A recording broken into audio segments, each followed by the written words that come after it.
This concludes our series relating to astrotheology. And we hope that a few points have been made with sufficient clarity to suggest that the subject offers a key to the interpretation of ancient lore, and at the same time reminds us that the principles and values involved in the teaching are as valid today as they were thousands of years ago. Regardless of the times in which we live, the journey of the human soul remains the most important consideration in the life of the individual, and should be one of the great dynamics of the life of the collective. Until the human being senses again his citizenship in space, until he realizes that his destiny is not fulfilled in the small cycle of immediate experiences with which he is familiar, we cannot hope to develop a long-range perspective capable of impelling us or inspiring us to a course of constructive conduct. The individual today has lost his kinship with a group of values which ancient man fully appreciated and accepted. He saw himself as part of a vast living organism. He sensed that all of space was populated with rational creatures, beings whose lives and thoughts might be infinitely beyond the comprehension of man. Yet these beings existed, and their thoughts and lives were valid experiences in nature. Old-time scholarship sought to adjust man to the universe, whereas the modern thinker seeks to adjust the universe to man. This is not reasonable nor essentially possible, because man is not the axis of the vast plan which moves around us. Man is part of that plan, but the plan has its own destiny.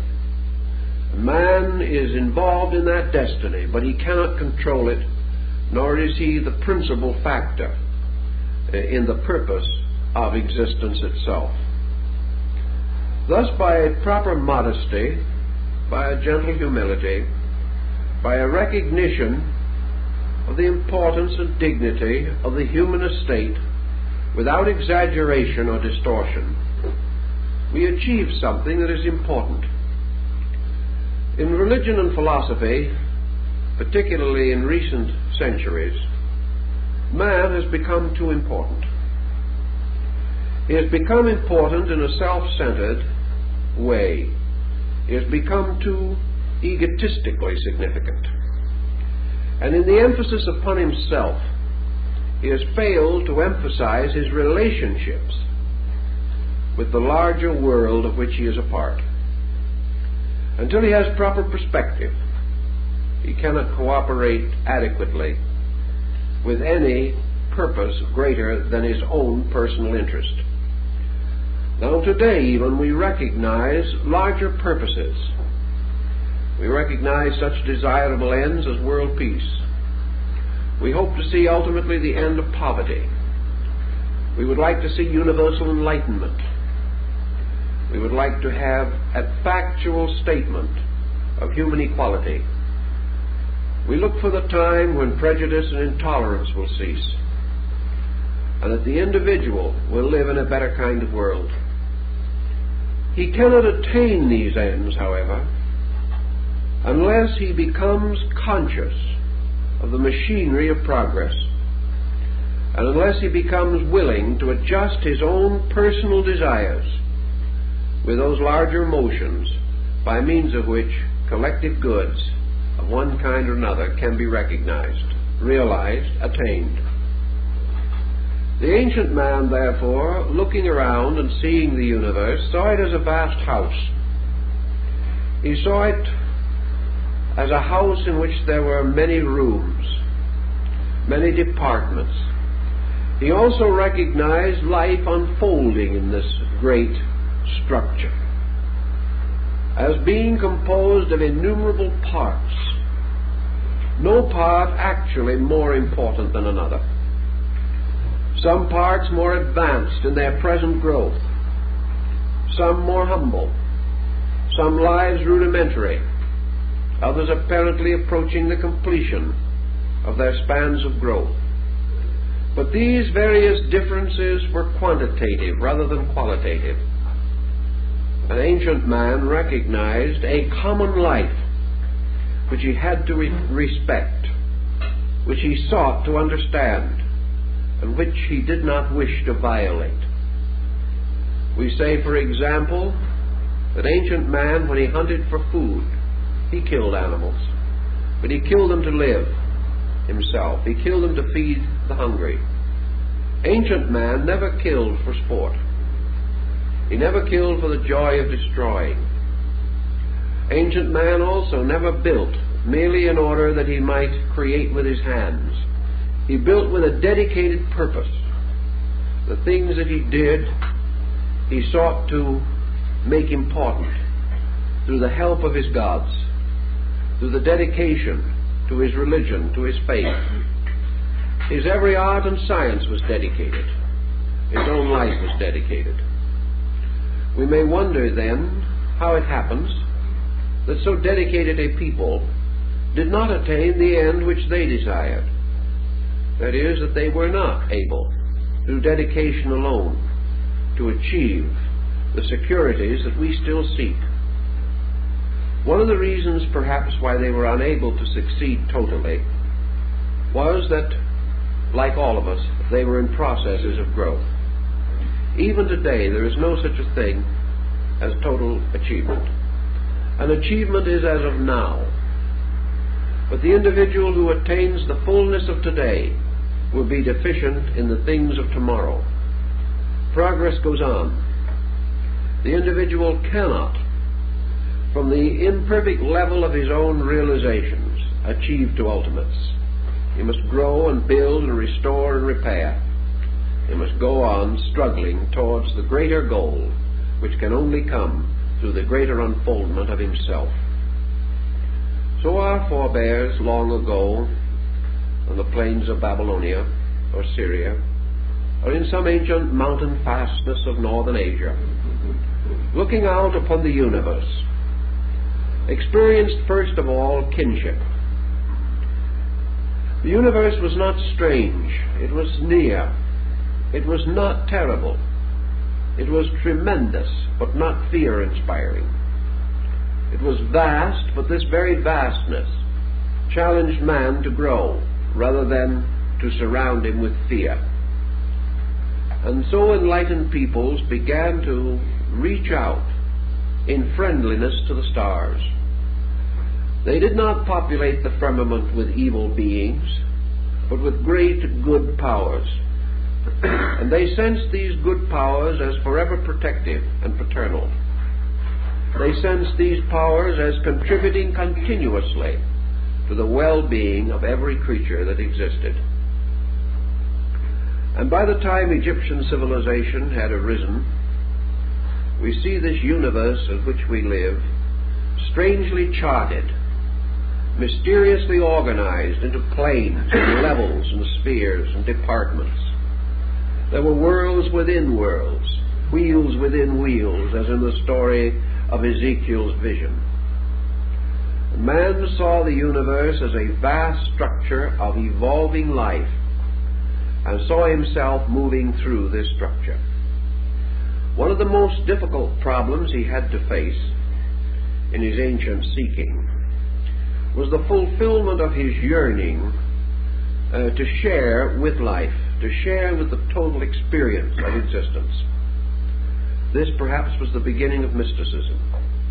Certainly it was the beginning of man's seeking, when man went forth alone into the night to fast and to pray and to meditate, to ask the presence or ask awareness of the powers which he felt were around him and within him. Primitive man did not believe that all his deities were far above the sky. They lived in the earth and in the rocks around him. They lived in the mountains and the valleys and the trees and the waterfalls. He had this wonderful sense of the nearness of the creative agencies. We've lost this because man finds nearness only to his own kind or to the strange, complicated world which he himself has fashioned. As a result of this lack of nearness to large things, this lack of ability to go out and simply contemplate and feel, man has become a highly neurotic creature. Some psychologists like to tell us that ancient man was also neurotic. He probably was to a degree. But had he been as neurotic as we are, it is questionable if the race could have survived. Actually, he had, as a medicine for his neurosis, so many beautiful things that we no longer have. Perhaps they were superstitions. Perhaps we feel that we have outgrown them, like the fairy tales of childhood. But whatever it is, we have lost the beautiful. We have lost the sublimity of life, and have locked ourselves in a world of routine patterns, of mediocrities, which neither satisfy the imagination nor nourish the idealism in our constitutions. How we shall understand this pattern in terms of astrotheology will require a little understanding of ancient man's opinions and beliefs. Where did man come from? Well, theologies tell us and philosophies imply that man came out of a universal state. Like the old poem, he came from the everywhere into the here. The ancient man believed that in a remote period, men lived with the gods, that men were fashioned first in a strange heavenly state, that man had in his constitution something of the divine nature, that he dwelt above the world in a mysterious abode of blessedness. And then he started forth on his journey. And the story of his journey is very much the story of the prodigal son. Man's beginnings in the great cycle of existence have been variously explained. The Egyptians and the Greeks were of the opinion that man primarily sought experience consciously and willingly. These peoples did not have a fall in their theology, as some other nations had, this concept of man being driven out of paradise. Many ancient peoples and most Eastern peoples did not feel that this was true. Man was not an involuntary exile, nor was he punished for original sin. Man went forth as an adventurer. He went forth to conquer the unknown, because such is the nature of man. Such is the nature of life. The American Indian will tell you that just as the young man, reaching maturity, feels his own individuality and wants to go forth upon the adventure of life, to create a new home, to bring a new world into being, so primordial man, primitive man, in the presence of the gods, is said to have looked forth into the great expanse and mystery of creation and decided to go a-venturing. He wanted to know what was beyond and below and around him.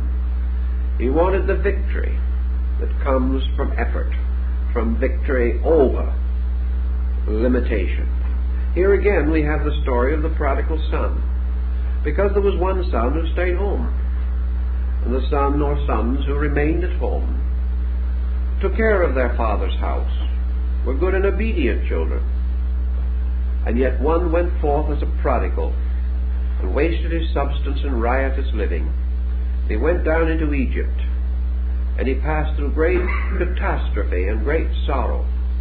And finally he returned to his father's house, in this case as a penitent, as a repentant one. And the father was so happy that the return of his son that he caused the fatted calf to be slain to form a banquet. And when the other sons said, "Why should the one who has sinned be given all this attention, and we who have been good have had no attention?" the father, in rapturous emotion, exclaimed, "But this son was lost, and he is found again. He has been taken from us, and he has returned to us, and greater is the rejoicing because he has come back." The ancients built on that theme somewhat, with other modifications. They held that there was something more important than being happy forever. And this more important thing was to go forth and learn. And behind man's great cycle of progress and growth was not the arbitrary bolt of lightning or the flaming sword, but man's instinctive and native desire to go forth and learn. We are all learners. We are all seekers. Life is a questing after value. Life is a release into manifestation of potential strength and power. Life is man gradually gaining victory over ignorance and death and darkness. Life is a kind of game, a sublime divine game. And in this spirit, ancient man faced it. He faced it as he faced the day, fully recognizing its hazards and its dangers, but also realizing that every hazard was a potential victory. Every danger was an opportunity to be greater than circumstance.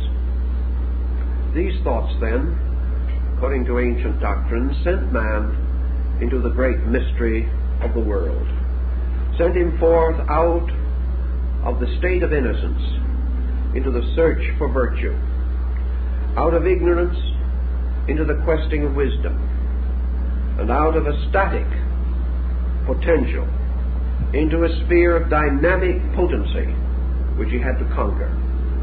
So man is out conquering. He has gone forth upon the mystery of self-knowing, of understanding, of gaining all the strength in himself. Therefore, according to the Scripture, he will in the fullness of time be greater than the angels, because the angels did not go forth in this great search for self-knowing and self-becoming. But in the old ways, these various steps that were taken were not regarded as we regard them, as stupendous episodes, as great problems to be greatly considered, any more than the growth of the child was a great problem. It was taught that the child was going to grow up and be a child no more.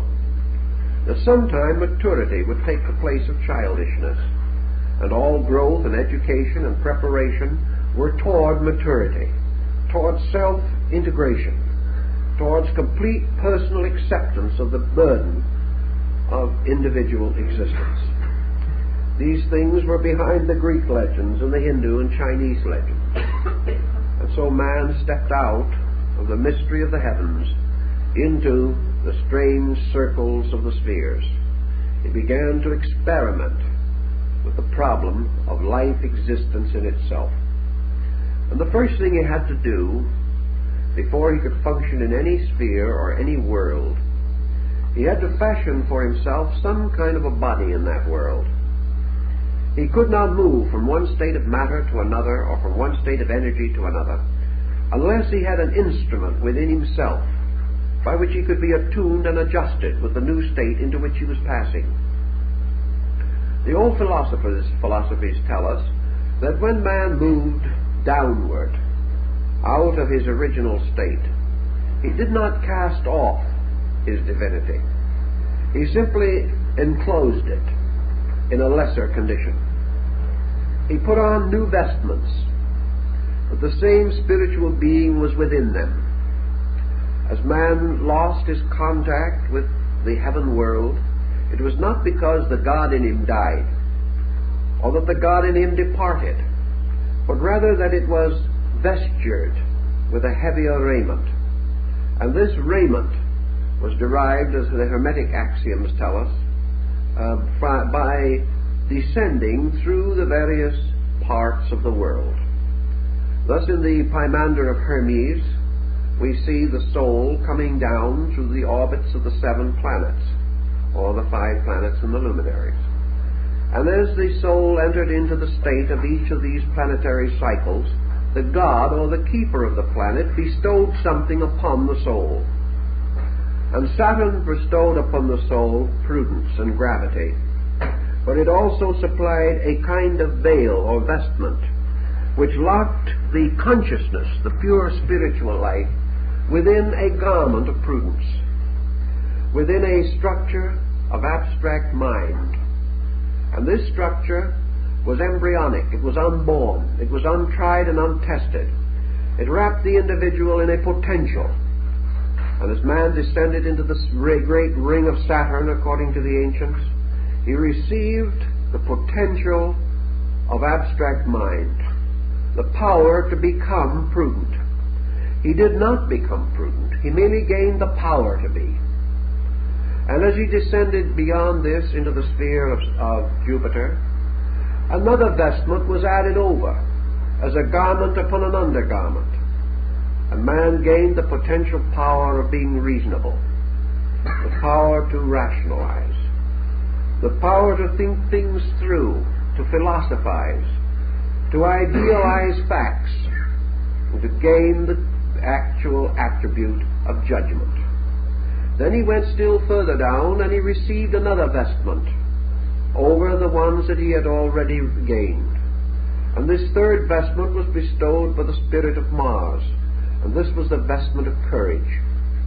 The individual gained the power to become brave, to have patience, perseverance, to stand under the struggle and stress of things, to bear pain, to bear reverse with fortitude, to have the courage to dare, added to the wisdom to be silent, which he had previously received.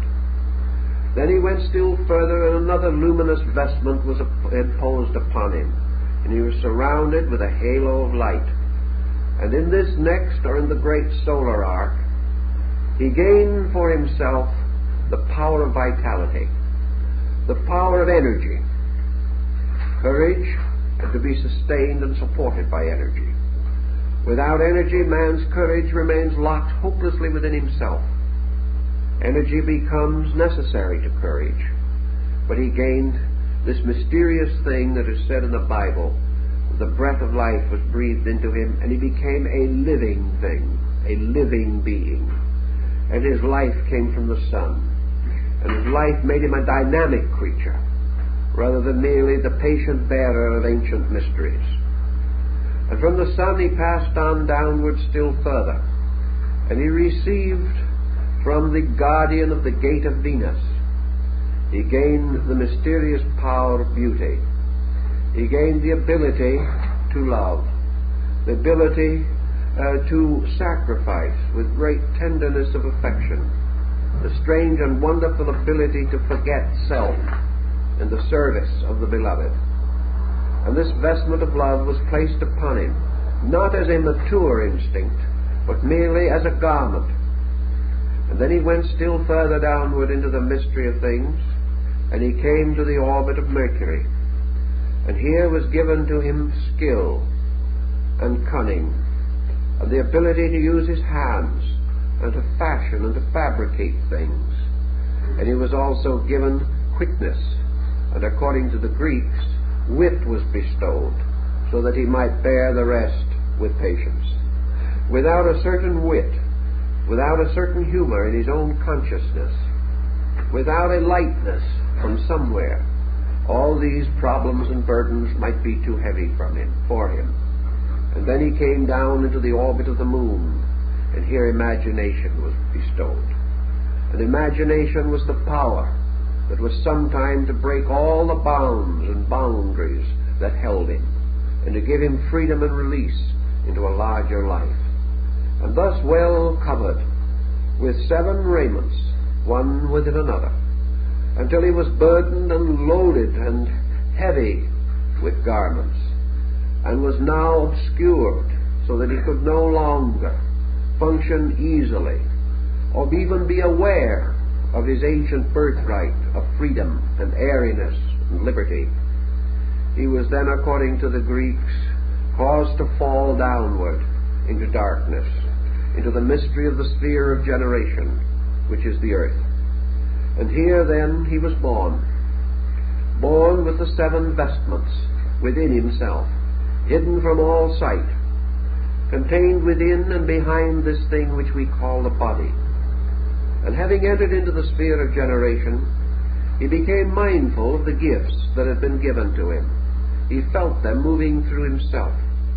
He did not understand them, but each of these vestments was a power of his soul, a power of consciousness within him, an attribute, an aspect, an adornment given to the soul by the stars, in order that the soul might find its way back home again. And so in birth, man, heavy with the gifts of the gods, which had become a darkness upon him, a burden rather than a release, was carried by the very weight of these divine gifts into the sleep of spiritual death, which we call physical awaking. And then begins the great problem of growth. Each child, growing from infancy to maturity, passes gradually through unfoldments, and these unfoldments are the releasings of the potentials of the soul. One by one, the locked attributes, the vestments given by the gods and planets, begin to become active through the manifestation of the individual. And little by little he comes into possession of the 7 powers of the planets in his daily life. He does not know exactly what these powers are, and most of all, he does not realize that in a strange way these powers are all restrictions upon himself, because his pure consciousness has been continuously restricted, and what we call the gifts of the planets are actually limitations imposed upon us by these conditioned psychic pressures and factors. Thus man, adorned with all these benefits, is really the victim of his own adornment. He is less than he was in the beginning, because he is no longer free to express his natural consciousness. So he goes from the cradle to the grave, and in the course of life he learns to use these various attributes which he possesses on the physical level of life. He gains skill in judgment in some cases, or he becomes prudent, or his courage is sufficient, or his skill is great, or his imagination is strong. His affections may be ardent, and his vitality may blaze forth in the number and multitude of his achievements. But all of these things represent only physical expressions of these attributes. The mysterious vestments, the gifts of the gods, are still locked within him. Now the ancients said that just as surely as man in the course of life unfolds certain potentials and uses them for the development of his orientation here, just as surely as he can only attain here by bringing into manifestation things locked within himself, so man gradually becomes crystallized by what we call old age. Little by little these potentials and powers which he has close in upon him again. His prudence becomes over-caution, and finally fearfulness. His judgment becomes locked by crystallization into intolerance, into opinion, or perhaps is not well enough developed to give him the power to judge righteous judgment. His courage leads him to disaster. He becomes not brave but audacious, and in such allows his ambitions to pervert his principles. His energy he wastes, as the prodigal son did, in riotous living. We waste our energies and then sometime wish we had them. Love leads him to innumerable tangles, disconcerting circumstances. He feels that his love is wasted, that it is betrayed, or he does not develop it strongly enough to have a constructive and creative impulse there. The love of beauty and truth are ignored. The individual falls merely into the lower victimizings of the sensory perceptions. Wit, skill, produce not only the cynic and the skeptic, but skill without understanding gives us a scientific world which is not safe to live in. Imagination leads us into every fantasy and excess, into suspicion, into tyranny, despotism, into all kinds of terror in the night. So one by one, these powers of the soul, which should be blessed, which should give us the full measure of realization, betray us and leave us victim to the excessives which their perversions indicate. Such was the state of man when the ancients conceived the idea of creating the great ladder of the mysteries. This great method of release, not release for this life alone, not release merely for years or for days, but the recognition that what we call evolution is man's victory over all the limitations imposed by conditions upon the unconditioned consciousness within himself. So a great symbolical pattern was created which reversed the involutionary procedure. Man gratefully and gladly returned to each of the guardians of the spheres the gifts which they had bestowed. He outgrew these gifts. He rose above them. He transmuted and transformed them, and handed back the vestments and the adornments which they represented. There are ancient fables in the East about this, the fables of the king, who so adorned himself with his jewels and with his wealth and with all the symbols of his honors and dignities, that when he fell into a river he drowned because of the weight of his adornments. And this is what happens to man.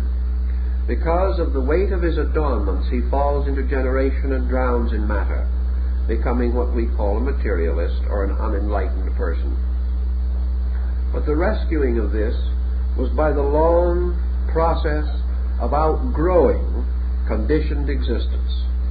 And to achieve this end, the soul had to consciously ascend through the 7 orbits of the stars, ascending as a star, the goddess, ascended from the dark threshold of the moon god up through the 7 gates to the upper world from which she had come. The journey back upward, like the mysterious story of Dante being led by Beatrice from the Purgatorio into the Paradiso, is always man's eternal psychic entity leading him back by his dreams, his aspirations, and his affections to the great spheres from which he fell, or from which he descended not by a moral fall, but by determination or decision to seek adventure, to seek things, and in gaining things to lose self. This is also the burden of Buddhism, that man, gaining all other things, has as a result lost pure consciousness, without which his journey to light cannot be perfected. In astrotheology, then, the soul first sought to escape from generation, sought to escape from the mystery of death, or perhaps to escape by death from the mystery of this world, to come back to a state in which there was no longer any worldliness in him, to draw him back again into material existence. To escape from the world, he must therefore escape from worldliness. And what were the great pressures of worldliness, which had to either be overcome or man would be drawn back? In fact, he could never escape. Death was only an exchange from the visible to the invisible side of nature. Man never actually transcended the great material sphere of things, either in life or in death. He merely disappeared and appeared again by the ancient concept of rebirth. He was never away from worldliness until worldliness ceased within himself. Religion held this to be true, and most of your mystical theologies were derived from the ancient astrotheological symbolism of the soul beginning its journey upward by its effort to overcome the world. This is another meaning, of course, of the dragon slave, the individual overcoming monsters, the knight errant going forth and rescuing the fair maiden by killing the wicked ogre, or the giant, or the monster, which had this maiden captured in his castle. The maiden, of course, is the psychic self, which must be rescued by the determination of the individual to overcome the giant of mortality or of materiality. And there is no way in which we can conquer the world. Perhaps there is a perverse psychology behind all this great belief that man could escape the world by conquering it. Perhaps the reason why we have had Genghis Khans and Hitlers and Alexanders and Caesars, Mussolinis and Stalins, is because the human soul has misread an archetypal symbolism. Man has sensed that he had to overcome the world, but because perhaps his own enlightenment was not great enough, he thought he could free himself from it by becoming master over it. He thought he could finally reach that condition in which he was free because he was a law unto himself. When he reached that security, when he bound the whole world in slavery to his purpose, then no one could contradict him, no one could deny him, no one could refuse him, no one could thwart him. Then he thought, I am free. But he never found that to be true. He found with Wolfe, at the time of the Battle of Quebec, he found that the path of glory leads but to the grave. He discovered finally that he could not escape the world by conquering it, that he could never reach a condition of security so complete that he was free from the world. Therefore he turned, as the mystic turned, to another method. Instead of attempting to conquer the world, he attempted to conquer worldliness in himself, realizing that he was bound here by these very ambitions which he sought to satisfy or to gratify. Consequently, by becoming desireless, by no longer responding to the allurements of the world, by no longer admitting the power of the world, he could perhaps escape from its tremendous, insidious effect upon himself. Ancient man, then, really believed that he had to be born again out of this world, if possible, born without death. That instead of dying out of a material state, he must die out of the materiality in himself. This was the second birth. This was the twice-born one who had achieved conscious liberation during life. It was a birth into a new state in which the Greeks said the hero dwelt.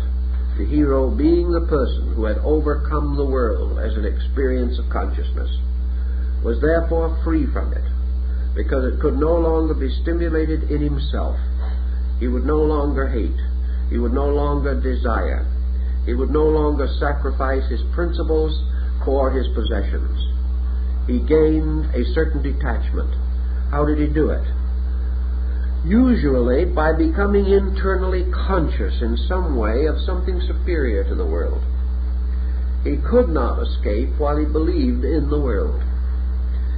But if by mystical experience, or by the strange disciplines of ancient esoteric sciences and philosophies, he was able to experience inwardly a freedom from this world, and realize that in departing from it as an experience of consciousness, he was not leaving the greater for the lesser, or the known for the unknown, but rather that he was leaving something that he had outgrown, leaving darkness for light, leaving things that are not true for things that are, gaining more than he could possibly lose, finding himself by sacrificing that which was not his real self.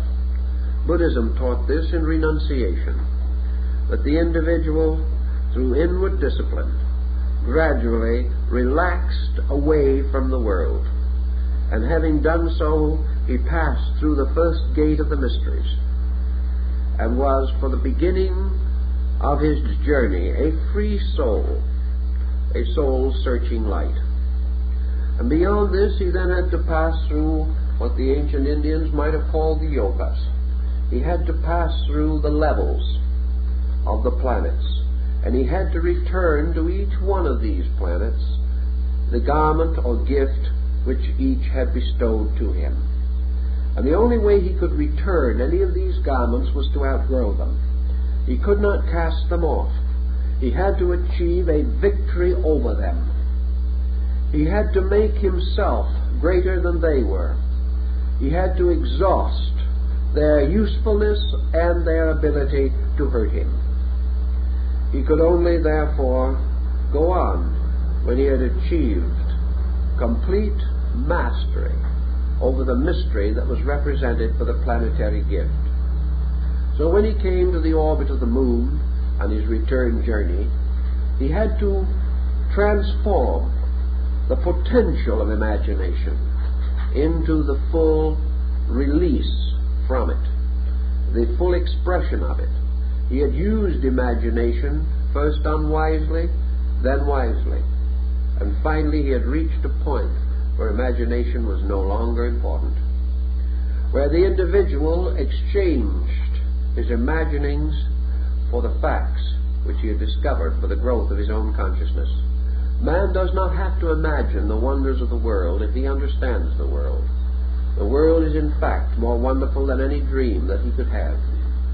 And through true and complete understanding, the distortions, the imageries, and the fantasies of things were no longer vital to him, no longer necessary to give him inspiration or impulse. Let us say, for example, that a person is inspired to do a good deed. He may be inspired by hope, or by faith, or by charity. He may imagine all the wonderful outcome that will follow this good deed, and therefore he is strengthened to do it.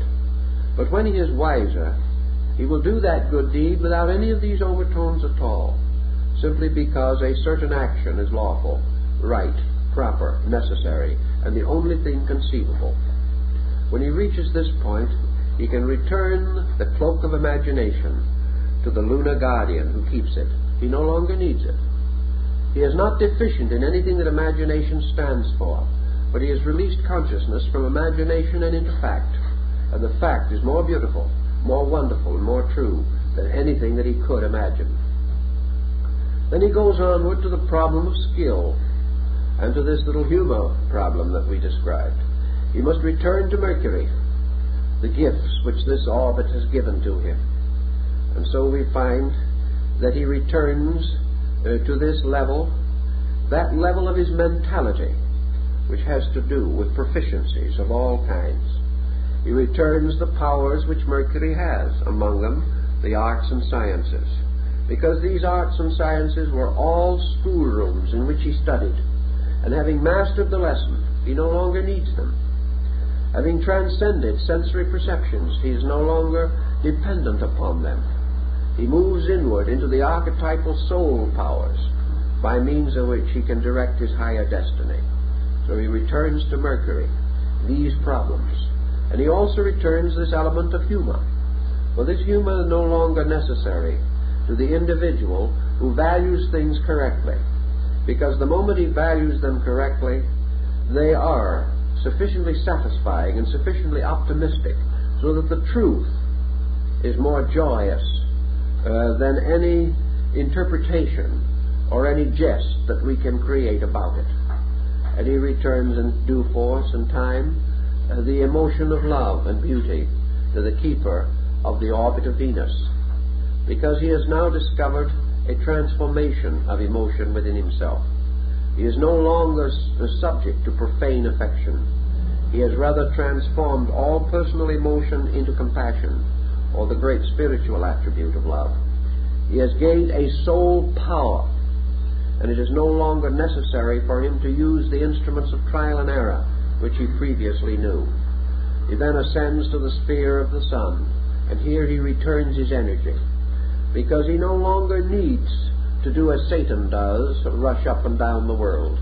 He no longer needs activity as we know it, because the greater activity is a psychical quality within himself, beyond dimension. Vitality is no longer necessary. In its place is a simple directive. He is no longer burdened with body building or the need of energies and vitamins to maintain himself. All these things are necessary because of his own ignorance, and as he becomes wiser, he outgrows them. He then returns also his courage to the orbit of Mars, because courage is only necessary in the presence of the unknown. When the individual recognizes the immutability of good, he needs no courage, for he knows there can be no evil thing happen to him. And he returns to the sphere of Jupiter, the judgment which it bestowed. And last of all, he returns to Saturn, its prudence. And then, as the wonderful golden verse of Pythagoras says, the soul, freed from all these bonds and all these burdens and all these raiments, rises in its own pure nakedness to return again to the world of light from which it came. It has, however, passed through a strange experience, a strange transformation, because in the Greek philosophy the soul that descended in the childish ignorance of the unknown around it and within it. But the soul ascending has ascended by conscious, intentional victory, step by step. So the innocent, childish soul that descended gives place to the strong, mature, virtuous soul that has decided all things and has chosen to cling unto that which is good. Thus the journey of the soul through the spheres gives man the power of decision. It gives him the right to choose to be right. And as a result of that, it gives him good destiny. It gives him the right to earn a destiny, which cannot be earned unless all factors composing it are voluntary decisions of his own. The gods could preserve man in innocence, but only man himself, given the opportunity to do both right and wrong, can achieve to the state of virtue, which is the determination to cling to that which is right. So this journey was a kind of initiation, and all your initiation rites and ceremonies of ancient man were based upon this story, based upon man gradually achieving victory over the 7 parts of his own soul, restoring their attributes to the universe from which they came, and resurrecting victoriously from the 7-fold body or psychic entity which contained and locked him within itself.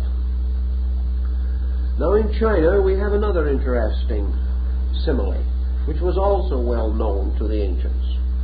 Namely, every time at the service of the fortunate New Year, during the great period of the Manchurian emperors, the streets of the Forbidden City, the great wonderful road of state in Peking, was strewn with the sand of Gobi to connect the imperial city, the vermilion city of the emperor, with the temple of heaven of the fortunate New Year. And here, in simple white robe, on the day of the ceremony, the emperor, alone and unattended, walked the yellow sand of Gobi from the imperial palace to the altar of heaven. And here, before heaven, he made his offerings. Here he offered himself as the living sacrifice for the well-being of his people. And in this ceremony it was said that he followed the will or dictates of the ancient emperor Shang-Ti, the imperial heaven. For this emperor, who was more or less the golden emperor of the sun, walked the wonderful gold sand, the strewn band of the zodiac. And the great annual journey to the feast of the fortunate New Year was part of the astronomical mystery in ancient China. We've already mentioned the perilous journey of the sun through the signs of the zodiac. Among the Greeks and Persians particularly, this perilous journey was again revived in connection with the human soul. The soul or psychic self was therefore regarded as performing 12 labors. A man in his journey through the great spiritual year of his destiny, the year composed of the length of time that took him to move from ignorance to wisdom, from mortality to immortality, accomplished this by means of 12 labors, and these were the labors of Hercules, and they were also the mysterious voyages of Simdad the sailor, and they are contained very beautifully concealed, but quite clearly stated in the Odyssey of Homer. These legends and fables were all derived from the mystery rituals. In the Egyptian rites there were 12 deities, 12 ancient gods who sat in judgment. These 12 gods passed upon the virtues and vices of the human soul. They were the testers, the triers, the guardians, and only those who could pass successfully the examinations given by the 12 gods of the old road were permitted to pass on into the blessedness. Now these 12 gods or guardians of the old road, of course, relate to the solar mystery. And as man became a little more sophisticated in his astronomy and a little more aware of the mystery of the year, he likened his own spiritual cycle of life to this story of the annual journey of the sun. So man started out with a firm conviction that this mystery revealed to him the things he had to do. For the old question is asked again and again, what must a man do that he shall be saved? And this problem of being saved to the ancient meant that he must be worthy. Salvation comes from the same word as salary. That is, we are paid a salary. A salary to the Romans, as the word salary implies, was a payment in salt, because the Roman soldier was paid in salt, a very valuable and important and useful commodity. And the payment that he received in salt was called his salary. Now, salvation comes from the same thing. It means well salted. And it also means that those who are saved are the salt of the earth, because salt is also the most ancient thing for the preserving of food. When they didn't know what to do with it, they put it in brine. And by putting it in brine, they could keep it indefinitely. So salvation meant to be kept in salt. Now, we have hardly that idea of it anymore, but it has its useful points. Because if the salt shall lose its savor, wherewith shall it be salted? And in the Scriptures we hear a great deal about it. Now, in ancient days of royalties, particularly in England, they had a very large salt cellar. It was a symbolic one that looked more like the trophy that you win when you do a particularly good round of golf or something of that nature. A trophy cup. The salt, the great salt, might be 2 feet high, and it was placed on the baronial table. That is, it was placed on the table of the nobleman, dividing those who sat above the salt and those that sat below the salt. And great people sat above the salt, and common humble people sat below the salt. And the interesting point was that the sign of poverty was that you did not have enough salt. The salt was a luxury at one time that belonged very definitely to the great and the privileged. And those that were above the salt were supposedly the salt of the earth, although from what we can learn in English history, it wasn't always quite literally true. But here we come to this point. What must a man do to be saved? Salvation had to do with preservation. And preservation had to do with man performing certain dangerous tasks and surviving wonderfully these hazards and these tests. And in order to achieve these ends, he had to show his courage. And in your Greek legends of Hercules, you see that for various reasons, usually to satisfy some deity, the hero had to perform some peculiarly hazardous and dangerous undertaking, presumably beyond mortal accomplishment.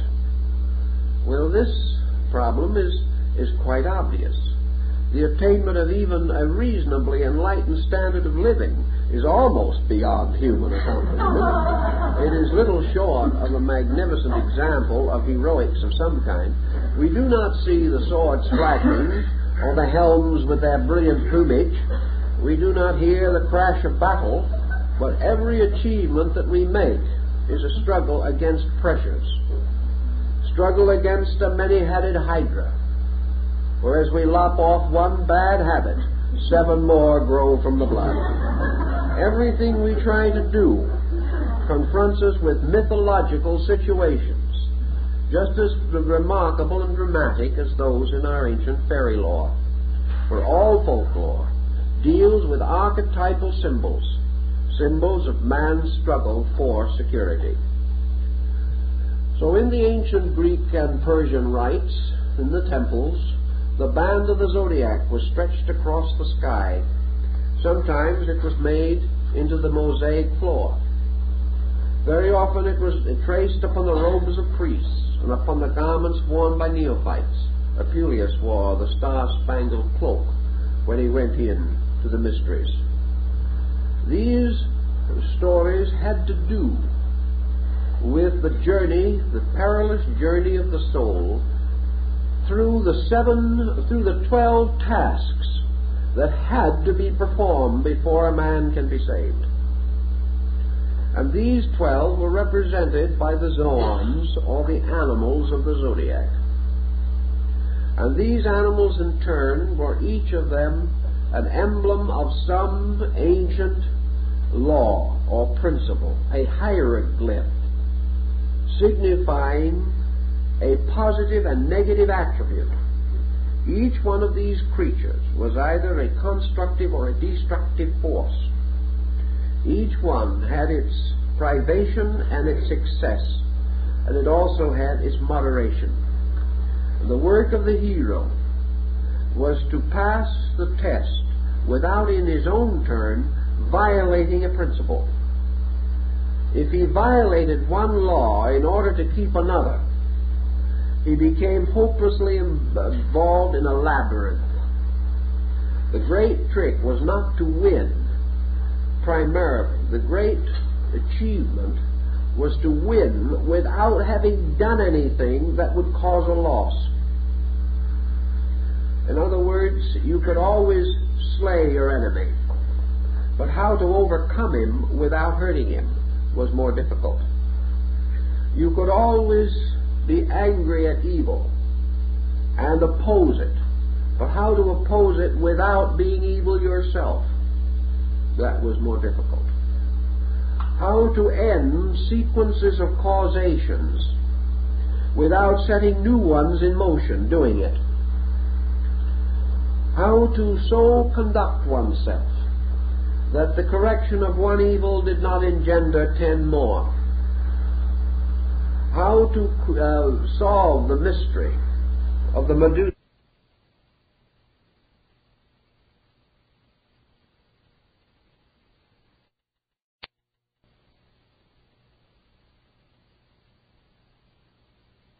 Pattern of the stars as its guide, just as the ancients navigated from the pole star.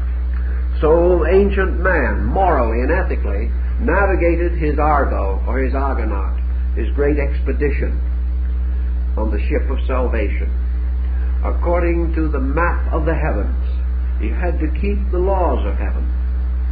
He had to follow the stars of heaven, and he had to follow in faith, and he had to withstand the tempests of circumstances with a greatness of spirit, or he could not succeed. Much of this is beautifully concealed in the part of the 5th book of Virgil's Aeneid, where we have a further description of the initiation ritual. So we will assume that after all these thousands of years, man still must walk the strange star-spangled road of the zodiac.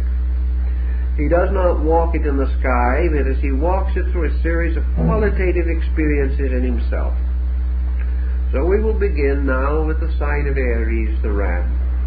We've already indicated the religious significance and the great institutions of the mysteries that were created around these signs, so we will not consider them at the moment. Now, when we do think religiously of the ram, however, we think of the Lamb of God, we think of the scapegoat of Israel, we think of the offering of the ram of Ammon. We have many various meanings.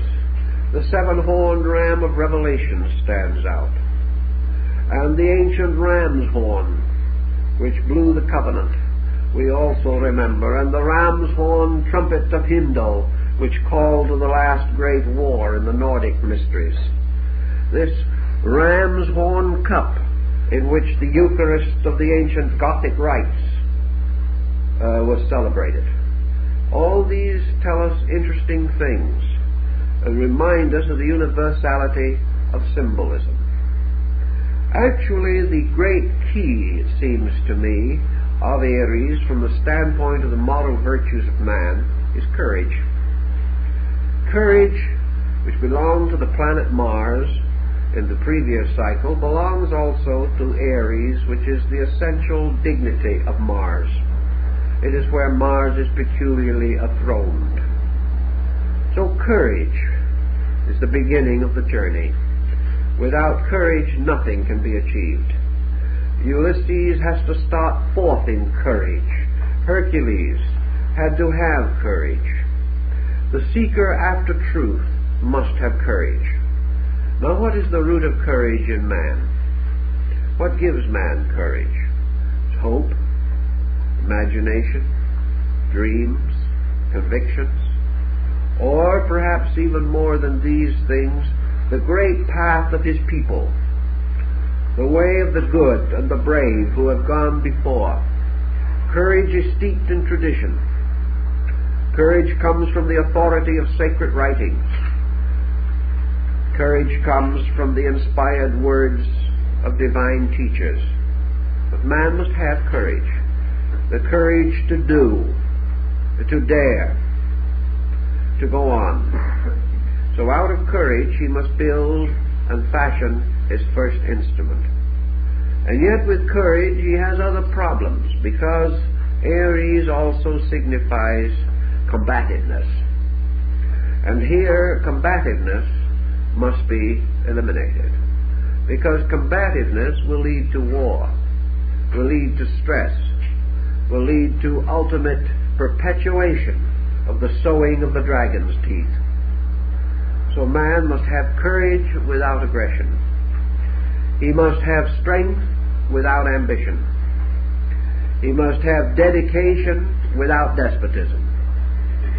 He must have the ability to rise above obstacle without the inevitable tendency to enslave or destroy the rights of others. So the delicate test of courage rests with him.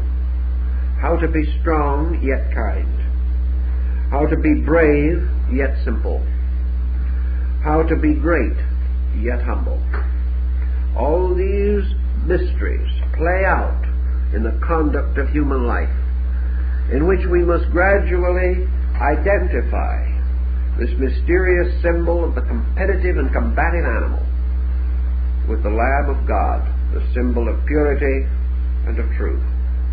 Thus, the animal of fire, the animal of war, the ram, also becomes the symbol of the Prince of Peace. And this is our victory, which has to be achieved within our own consciousness and experience. We must have the courage without the combativeness. We must have the dedication without the ruthlessness to carry it over the bodies of the dead. And so man must achieve without destroying. He must attain without injury. He must solve the mystery without bringing disaster upon any other living thing. Thus becomes the test, the mysterious problem which he has to solve. And when he has solved it, assuming that he does, or at least that he has solved it as far as he can at any given moment, then he passes on to the second sign of Taurus, the bull. And under the symbol of Taurus, He has that peculiar power of steadfastness. Now, steadfastness is the indomitable determination of purpose. But how can we have this steadfastness without other, less favorable aspects appearing in connection with it? How can we be steadfast and not stubborn? That is the trick. The ancient developed a great philosophy on the individual who could remain true to himself without being untrue to somebody else. The individual who was capable of being serenely purposeful and at the same time not be locked, not be closed, not be held by some false attitude in his own mind. Very much of the loyalty that we think about is only stubbornness. Dedication is not what it always seems to be. It is just habit. It is the individual doing it because he has always done it, and not because it is right. So under the sign of the bull comes this mysterious power, this tremendous power of this creature, the power to go on, to persevere. For like the plodding ox that draws the plough through the ancient muddy waters of the Nile bank, like the same stolid ox that is on the rich man's table, like the ancient Nandi, the bull that rides Shiva upon its back, the bull of heaven and the bull of earth, and the bull which Virgil says opens the egg of the year with its horns. This bull of continued determination must be analyzed morally, spiritually, into motive and into every conceivable understanding that we can bestow upon it. We must fight and solve the mystery of the Minotaur within its labyrinth. For this was the bull-headed man. Sometimes we say that people are bull-headed, and we are not referring to the Minotaur in most cases when we say that. We are referring to an objectionable stubbornness. And yet in the midst of this symbol of the labyrinth, in the ancient Greek legend, the labyrinth of Crete, the labyrinth of the ancient temple, palace, here we have the world with all its strange and tortuous passageways and chambers, ruled over by the bull-headed symbol of stubbornness, arrogance. Look around you. Everybody knows he is right, and everything goes wrong. We can get an ear for very little. Everyone is determined to protect his own interests. Everyone has closed his mind to that which differs from him, and each, smugly entrenched behind his own defenses, is concerned primarily with the security of himself and his group, and with old prejudices and unchangeable crystallized attitudes we seek desperately to prevent the growth of tomorrow or the survival of today. This is the Minotaur ruling the world. It is reaction. It is the old stubborn pride. It is the individual who must fight with his own fear of change, with his own determination to be loyal to his opinions rather than to truth. And the hero must fight that fight. And it's a great fight, and everyone doesn't win immediately. Now the third sign that the soul is confronted with is Geminus, the twins. And here we come into a very intriguing problem. The problem of psychological polarity. Here we come into one of the strange things that is most obvious in the human mind. The more stupid a person is, the more certain he is. The more thoughtful he becomes, the more uncertain he becomes. And you take the comparatively thoughtful individual and you say, I want a yes or no answer. You'll have a very hard time getting it. You will get the famous political answer. Yes, and then again, no. The individual will say, it would seem this way, but perhaps it is the other way. Why? Because we pass through a period in which, as someone said, we become broad-minded but a little flat-headed at the same time. We mistake uncertainty for generosity. We like to think we're liberal, but the fact is we do not have the answer. And because thoughtfulness gives caution, we have lost directive in a great many instances. So everything in life is polarized. And we have the various Aristotelian techniques of either and or. We have the individual who, departing from the evil, would cling to the good, but has already established a polarity that has destroyed truth. We have persons seeking the so against the not so, only to discover tomorrow that they were wrong on both counts. We have the individual who tries to judge fairly, but fails because he does not know the facts involved on either side. We also find the individual who tries to help, but fails to help because he does not really know what is helpful. And wherever he would be helpful, he is capable of harm. The polarities go back and forth. So this side of Gemini represents mental division within the individual. Mental division leads to disillusionment, skepticism, cynicism. Mental division also leads to weakness, and it leads to the elevation of the functions of the mind above the purposes of the mind. We develop the thinker for the sake of thinking and not for the sake of the thought. We develop the individual who writes beautiful words but never means anything. We hear or see the grammarian who can construct a sentence perfectly, but the sentence never contains anything that will change the course of history. It is skillful but not purposeful.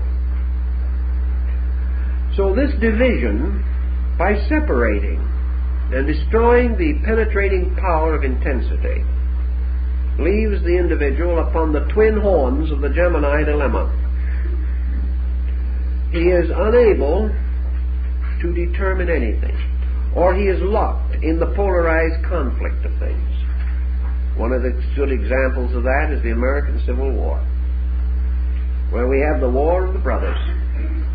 In ancient England, Lilly said that the United States was under the sign of Gemini, the twins. And we had the War of the Brothers. It is now nearly a century since that war, and yet we're still fighting it. And we're still struggling over it, and we're still trying to figure who was right and who was wrong. And we have a great many people who do not care who was right or who was wrong. They're on the other side, whichever it may be. We cannot let it die. So Gemini gives us another thing. It gives us this division, it intensifies prejudice, and then it never lets anything die. It keeps on fighting the war after everybody's dead. It keeps on winning the argument after everyone else has gone home. And it keeps on trying to figure out how it could have won the argument for days after it has lost the argument. Division. All this seems perhaps a little on the flighty side, but underneath it, there's a principle here. This principle of duality, which caused Pythagoras to spit upon the ground whenever the number 2 was mentioned, simply because it represented division. And wherever there is division, there is loss. That which the gods would destroy, they first divide. And wherever there is division, Then there is need for reconciliation. And this process of reconciliation is itself a strangely subtle form of hypocrisy. Nothing seems to work out. Because actually, we are dealing with things substantially indivisible. Their unity must be acknowledged, not achieved by human defense. It is there to begin with. And we cannot defend it, we must discover it. There is a very peculiar problem which we have to go on to very carefully.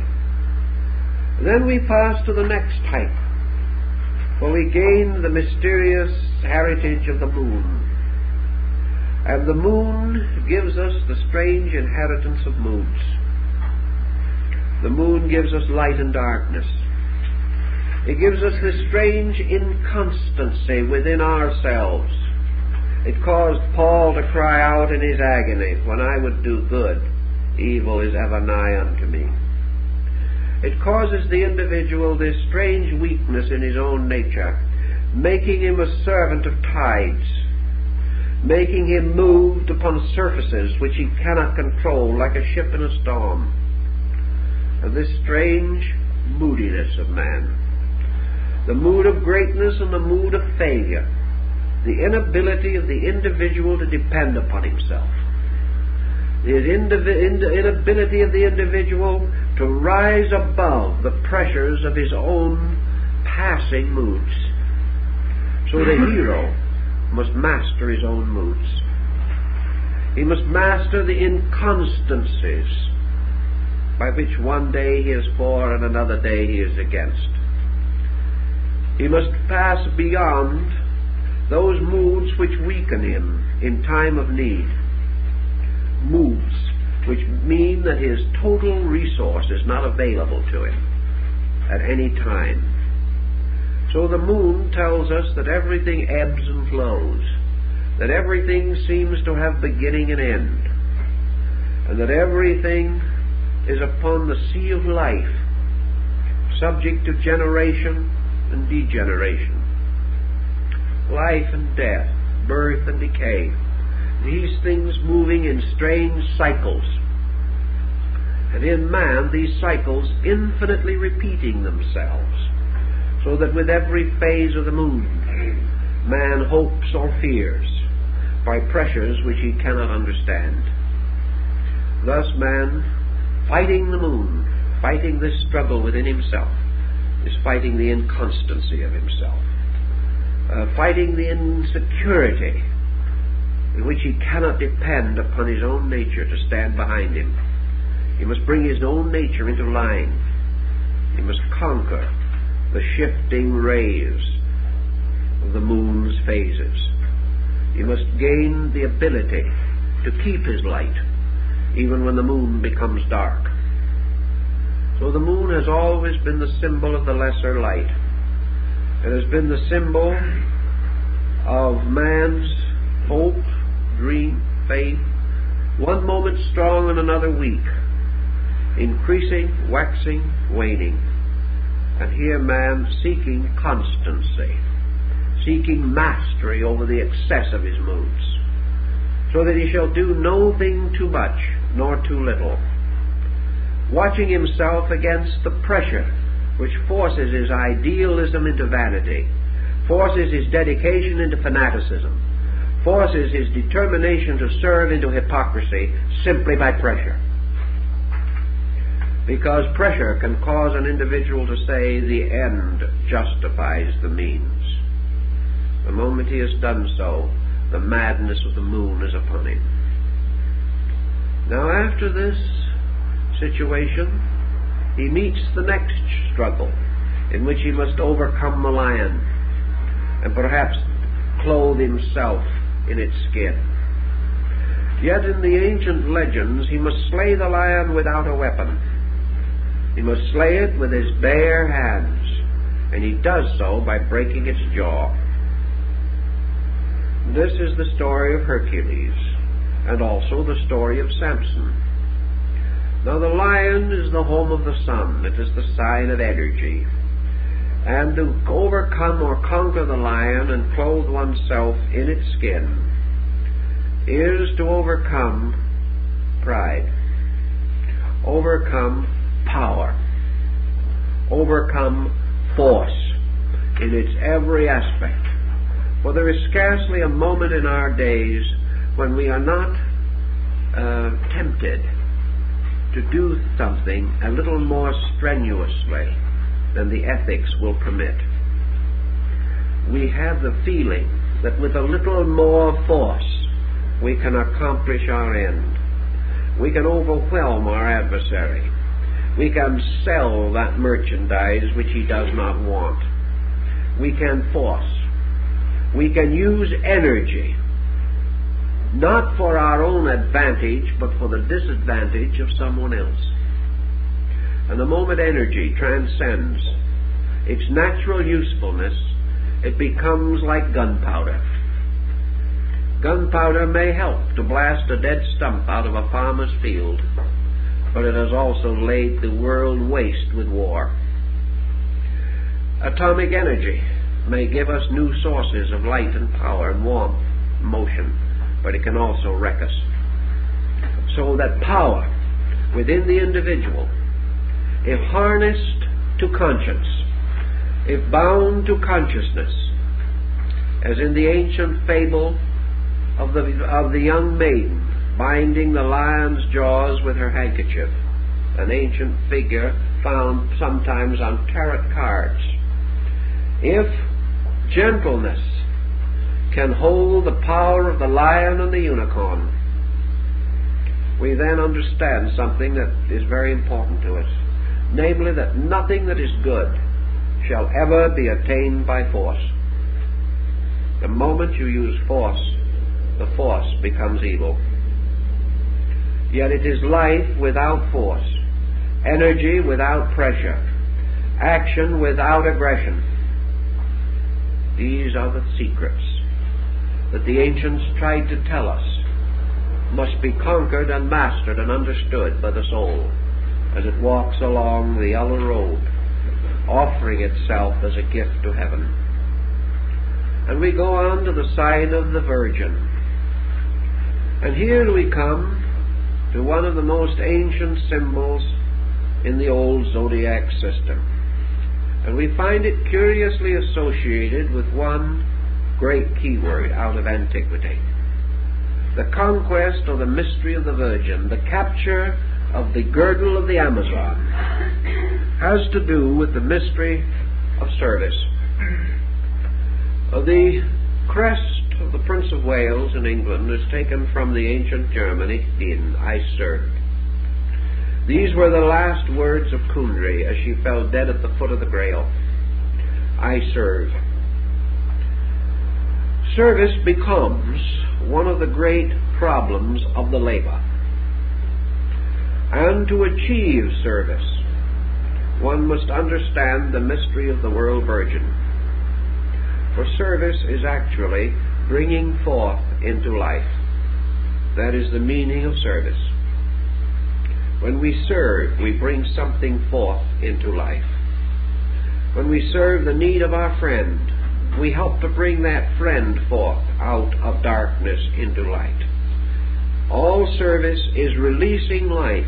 In the ancient agricultural content or context, the Virgin carries the sheaf of grain, because if man serves the earth, it brings forth the harvest. Service, therefore, is making ready the way. It is perhaps sounded in the words of John the Baptizer, "Prepare ye the way of the Lord." For service is to prepare the way of life. Service is to prepare the way for those who do live. Service for the young is preparing them for life, preparing them to bring forth. Service of the strong, if we help a man in trouble, it is in order that we can assist him to bring forth out of himself those resources which are his true solution and which we cannot convey to him. Therefore, service requires great discretion. Service requires a wisdom almost beyond this world. But the symbol of service, for the Virgin, is the great question, what must we do in order to do good? And to answer that question requires practically all the wisdom of the ages. For usually our help is of a sentimental nature. We are kind, we are sympathetic, we do something. And because we do not know what we are doing or why we are doing it, we then sometimes come to a keen disappointment, for the person neither appreciates nor understands, and our good intention is imposed upon or exploited. It is because our good intention was not wise with the wisdom of the server. We do not know how to serve. So to struggle with the problem of how to help another, and at the same time not hurt him, for that is the rule, we must never hurt, reminds us again that the only way that we can serve another person truly, perhaps, is to help him to do those things which are nearest to his own soul. Try to find out what his need is and then help him do what he wants to do rather than what we want him to do. Otherwise our service goes immediately into dogma and into despotism. But the problem of service, of sharing without hurting, of giving without impoverishing, those are the secrets of the mystery of the maiden with the sheaf of grain. And the next time we stop in the great zodiacal circle, we stand in the presence of the balance of Libra, the pair of scales tipped strangely and held by a strong angel with a blazing sword. And here man seeks the problem of equilibrium. For justice is always balance. Justice arises from fairness. Fairness arises not from a man's ability to see the two sides of a situation, because there are usually more than two sides. Justice consists in recognizing the law as it applies to all sides. Thus Pythagoras pointed out that virtue is not upon one end of the pan, one pan of the balance, and vice upon the other, and we do not weigh the living and the dead. Vice is at both ends, and balance or truth is in the center. And it is only the scale that balances that is true, and the only true part of the scale is the balance in the center. So man, searching always for survival, for truth, seeks equilibrium within his own consciousness, realizing that the moment he polarizes or unbalances, he will be unlawful. So to bring all extremes to moderation gives him justice. For justice is moderation. Justice is in no thing excess or privation. Justice is in all things truth, victorious over all error. Thus there may be 50 errors about a matter, but only one truth. And justice is to discover that truth.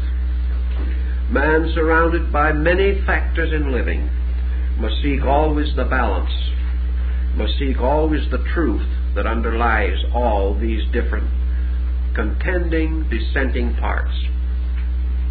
He can never know them all. He can never understand them all. He can never recognize them all.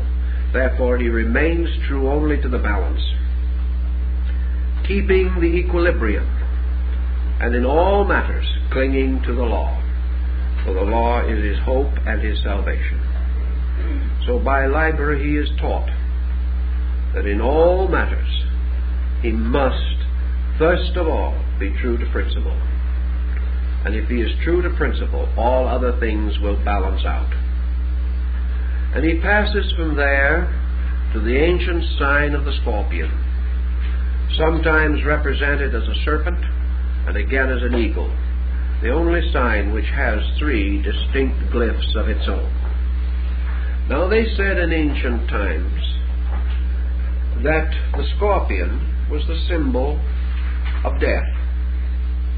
But in the old mysteries, the sign of the scorpion and the sign of Scorpio, the ninth house of Mars, the nocturnal entrance to the underworld, was always guarded by the god Hippocrates. Not Hippocrates, Hippocrates, the god of silence. And he was always represented standing or seated at the front of the temple in this position, with one finger on his lips. He was the god of silence. So the sign of Scorpio in the old mystery rituals taught us the secret of silence, the most valuable noise that there is. Silence is a strange, deep darkness. But silence, while it may seem to be the mother of mysteries, is exactly and actually the firstborn of truth. For in silence and silence alone, all mysteries are solved. All soundings end in silence, and from silence came all sound.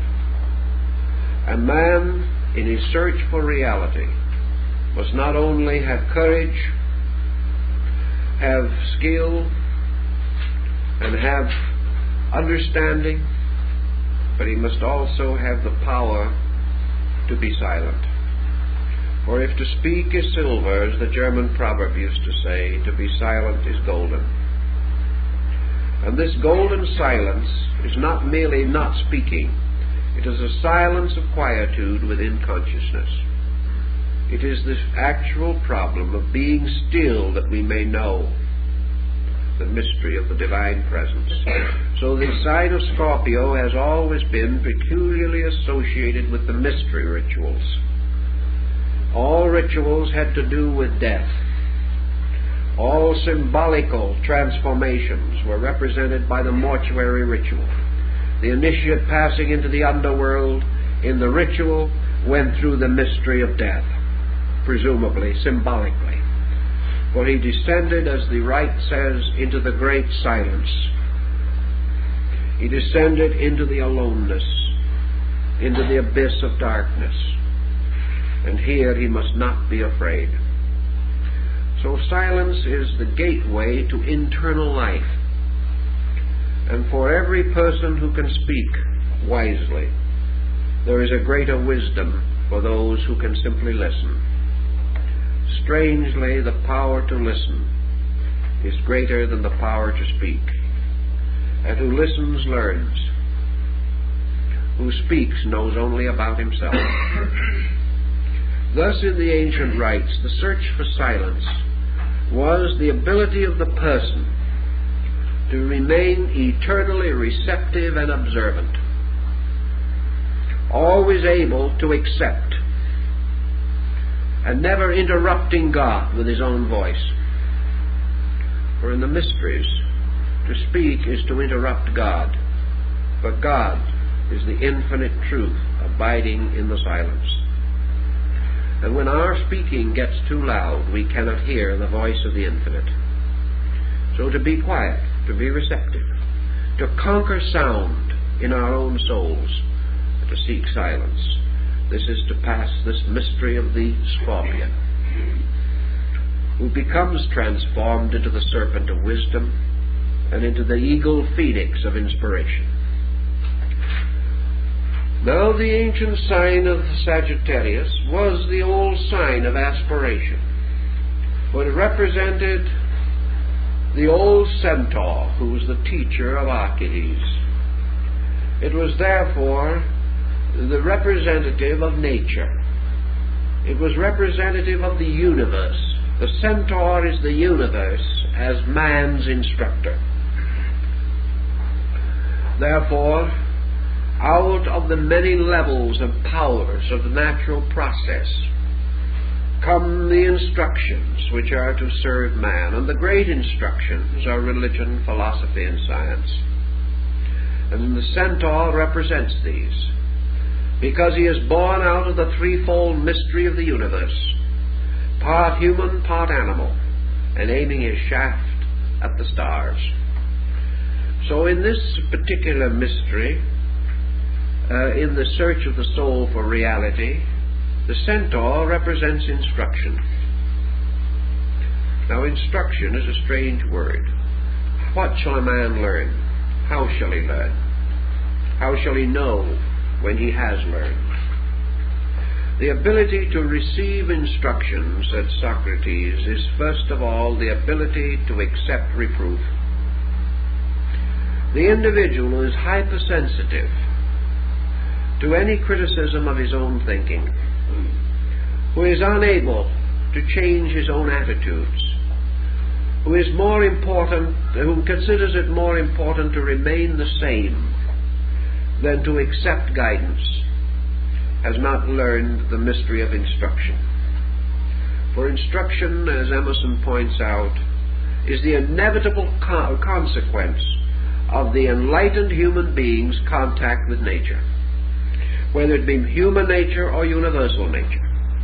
From every other human being we can learn something, for this human being may be only of our own kind, the animal body of the centaur. But yet there is not a person who lives that does not know something that we ought to know. In the same way, we can learn from every branch of knowledge, not only its immediate instruction, but its great message, the message about universals. And we can see that all knowledge flows from the great fountains of universal consciousness, and that sky and earth and air are forever teaching, that the sunrise and the sunset are our instructors, and that everything that happens has a message: adversity, sorrow, problem, responsibility. These are the teachings of the centaur. For the centaur is life and nature, teaching us to become heroes. And some will reject the teacher because the body is that of a horse. Others will say that the teacher itself is only an imperfect creature rising out of its own darkness. But nature is that. Nature is a god with the body of a horse. And nature is the teacher. And it is teaching us both human ways and divine ways. It is teaching us both the mysteries of our animal existence and of our universal state.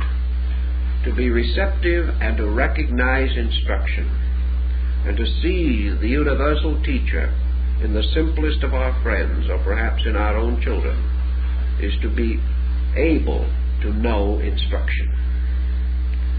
And beyond the sign of instruction lies the ancient symbol of Capricornus, the sea-goat, dedicated to the two cities of Babylon and Nineveh, one upon the top of a mountain and the other by the shores of the sea, part fish, part goat, and the infinite symbol of man's eternal prudence.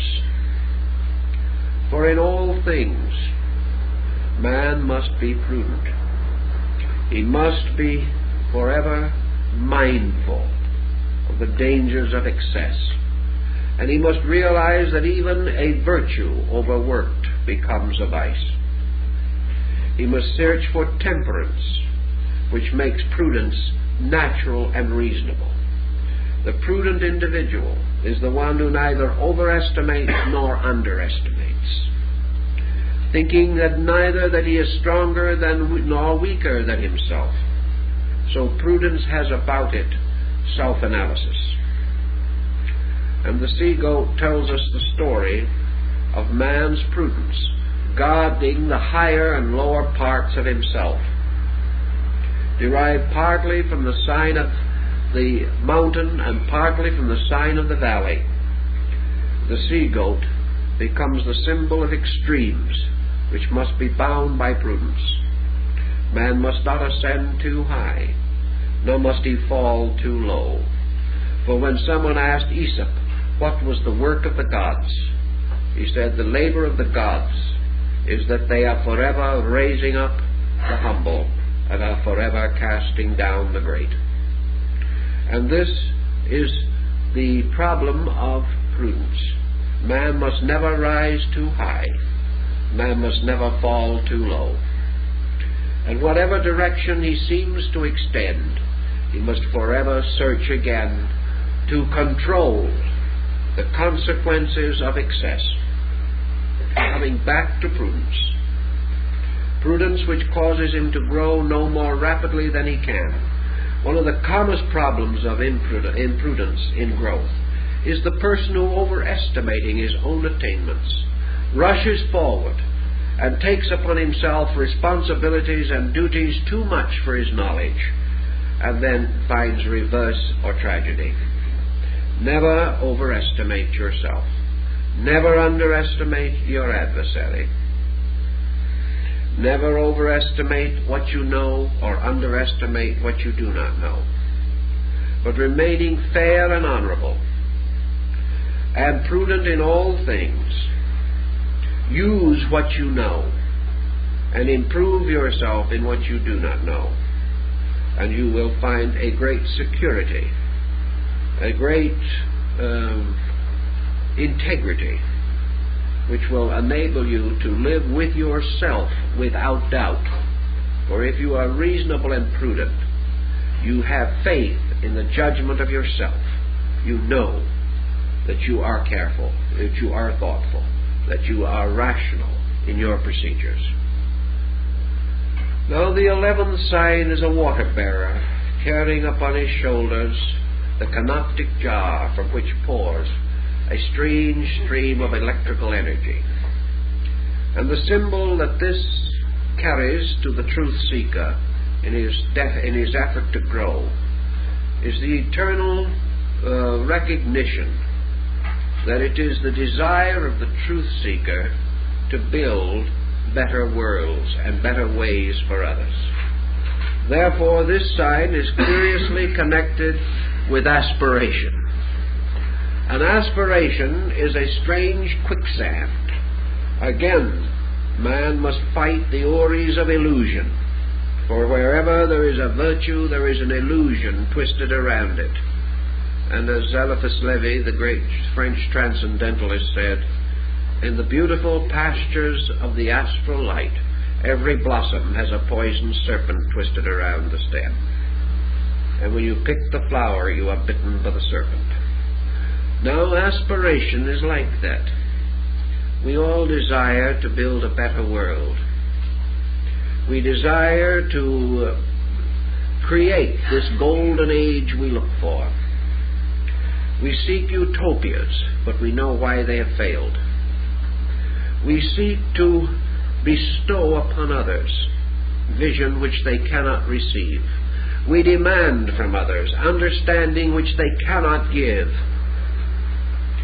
We find a world unsatisfactory, so we declare war against it and do nothing. We reject society because we do not endorse it. And if it fails to live up to our standard of what it should be, we curse it in our hearts. Forever, behind the thin veneer of altruism, we fall into criticism, condemnation, and strangely subtle destructiveness. And nearly all of our so-called aspiring souls have been antisocial, because they have never really understood the world they were trying to help. They have never recognized that we are all working with children. We are working with good children and not bad adults. We are working with those who cannot know more than they do. And we must build our dreams of a better world upon realities, upon things as they are, recognizing that progress is a series of slow and gentle steps, and that if we take one step wisely, we lift the world further than when we race ahead and then beckon it to follow. It cannot follow. So aspiration must be geared to abilities, our own and the abilities of others. If we aspire too greatly, we cannot live up to it ourselves, and our conscience hurts us. When we claim virtues that we cannot apply, we injure ourselves. So our claims should be more modest, and we should always aspire to the next thing, moving one step, and realizing that the great journey of life is a trip which is made up entirely of single steps. When we so understand, we are then able to bear all things with that virtue which comes under the mystery of the fishes. For in ancient times, the fish was sometimes called the symbol of the poet. And the poet, of course, is always the one who buries an empire. He is the one who writes the funeral odes to the glories of all other things. But the poet also becomes the symbol, in this case, of patience, a virtue man has much trouble with, and also of humility, which is easy if we are patient. But patience, humility, and the poesy of high verse belong to this side, for its purpose, its real reason for existence, is that it teaches man the mystery of enduring. For in the sign of the fishes comes the deluge that wipes away all things, but beyond the deluge there comes a new heaven and a new earth. So the sign of the fishes is always waiting for the resurrection. It is that which, having planted the seed in the earth, must wait patiently for God who doeth the works. So in this sign man learns that there are things which he can do and there are things which he cannot do, and that it is right and proper for man to labor, but the works must be crowned with the life of the universe. Man without the universe can do nothing. Man cannot hasten the gods, nor can he retard them. He can prepare their ways, but he must await their works. So patience means that man can no longer be disillusioned, no longer defeated. No longer can he die of a broken heart because things are not imminently successful. Patience gives perspective. It gives great time. It is the hope of the long-visioned. It is the only answer to the great things that must be done. For these things must be fulfilled in the fullness of their own time, and not according to the hopes and ambitions of mortals. So patience and humility complete the signs where the road began with courage, and all courage ends in patience, and all strength must end in humility. And then the great cycle begins again, for humility reveals the courage and gives birth again to the beginning of things. For from patience comes a strange kind of courage that is not of this world. So the ancients said man walking the golden road had to learn these mysteries, and we have to learn them today just the same. And out of learning them, we keep the great pattern of the road that leads upward around the stars and into space. And this road is going to continue to lead. And men may conquer space. They may go out and travel to other planets and other stars. But they can never get beyond the mysterious, invisible road for which the stars stand. For all conquest must fail. All discovery must come to naught, unless conquest is the conquest of self, and discovery is the discovery of that which is locked within the innermost and the furthermost of existence. Thus the astronomy and the philosophy and the religion of these peoples formed one pattern. And I think there is sufficient utility in that pattern to make it worth our remembering.